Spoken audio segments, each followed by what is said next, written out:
calma. Todo mundo passa por isso. Uma conversa difícil. Como que a gente vai criar uma experiência? E quando alguém te pergunta, olha só, eu tô precisando conversar com alguém, eu queria que você ouvisse. Como que a gente cria um momento em casa? Será que a gente faz uma comida boa? Ou a gente só separa uma água e um pão? Pode ter ali uma restauração, que em nome de Jesus é o que a gente quer, né? Que cada um, que a gente consiga restaurar um relacionamento, depois um pedido de desculpa. A gente tem muita coisa para falar para uma pessoa que tá errada com a gente, ou de alguma situação, se a conversa com você, ou com a outra pessoa que vem junto. Então, a gente precisa desarmar esse momento. Não deixa a pessoa falar algo muito difícil sem antes se alimentar. Mas a verdade é que se a gente cria um ambiente seguro para durante, mesmo que seja um momento difícil, a gente vai se alimentar. E aí depois que a gente comer, a gente vai ter um tempo para compartilhar, né? Mas eu fiz a sua comida favorita hoje. E eu gostaria de ter um momento, né, da gente se alimentar, da gente falar de coisas boas e tal, ou da gente ter um momento de se alimentar, né? E aí depois a gente vai partir para essa conversa. Muitas histórias da Bíblia, o comer antes e falar depois do momento, desse momento principal da comida, revela que as situações acabam ficando mais favoráveis para as pessoas. Existe algo no momento da alimentação que Deus criou só para esse momento, que vai nos deixar mais vulnerável, que vai nos deixar mais propício a nos conectar com a pessoa que está do outro lado. Talvez porque Jesus mesmo criou a mesa, criou a comida, criou o ato de comer, e criou eu e você com a necessidade de comer e de se relacionar. Olha só. Em alguns momentos... E também eu vou te mostrar uma história que também comer... A gente vai começar com um exemplo assim, de um relacionamento muito difícil, que é entre sogro e genro, Labão e Jacó. Então assim, Labão mudou mais 10 vezes o salário de Jacó. Então a gente sabe que enganou Jacó, assim ó, comeu o pão que o diabo amassou, como diria assim, na mão de Labão. Já tinha isso no seu coração, falou com as esposas e decidiu, fugiu mesmo.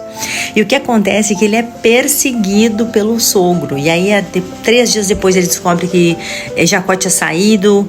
Então, ele persegue e encontra. Então, teve muita discussão, tal. Depois de um tempo dessa discussão, eles entendem que eles precisam terminar de alguma forma aquela discussão em paz. E aí, Jacó convida Labão e todo mundo para uma refeição. Jacó oferece um sacrifício e eles comem juntos. No final desse jantar, Labão abençoa as filhas, beija as filhas no outro dia, e aí ele volta para casa e Jacó segue o seu destino. Eu quero levar vocês para uma outra história, ainda na próxima geração, José, que estava nesse jantar. História tensa de José e os irmãos, porque tem traição, inveja, todas aquelas coisas ruins. José é eleito governador do Egito e ele está numa posição de muito destaque, de muito poder. Quando Benjamim chega, ele dá um banquete, né? Então ele surpreende a todos com a mesa posta, honrando por idade ali, né? Seguindo uma padronização ali de idade e tal nos assentos. E o que acaba acontecendo ali? Ele sai para lavar o rosto, todo mundo come, e sim, ele revela quem ele é. E aí há medo, mas também restauração. E um clássico na história do Novo Testamento, da importância de falar coisas importantes depois, para criar uma conexão. Jesus, depois que Pedro tinha negado ele, visitou o pessoal que estava pescando, do nada foram pescar. Ele já tinha comida na beira da praia, mas olha Jesus na sua estratégia. Então, Pedro sai do barco, todo mundo vai para perto da praia, todo mundo come em silêncio, né? Mas todos sabiam que era Jesus. A Bíblia bota uma lupa, todos comeram.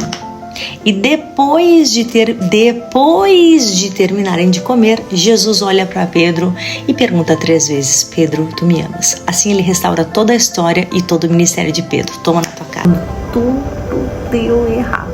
Para você saber que também tem outras histórias. Beca. Ouve Isaac falando para Esaú: eu quero te dar minha bênção e eu quero comer uma comida gostosa antes de eu. Rebeca ouve, planeja enganar o marido junto com Jacó. Então eles fazem ali uma carne, né? E eles vão enganar o marido, né? Ela engana o marido junto com o filho. Então Jacó recebe a bênção, mas ele comeu e depois abençoou. Que quando Esaú chega, o que acontece? Quando Esaú chega com a refeição maravilhosa, o que acaba acontecendo?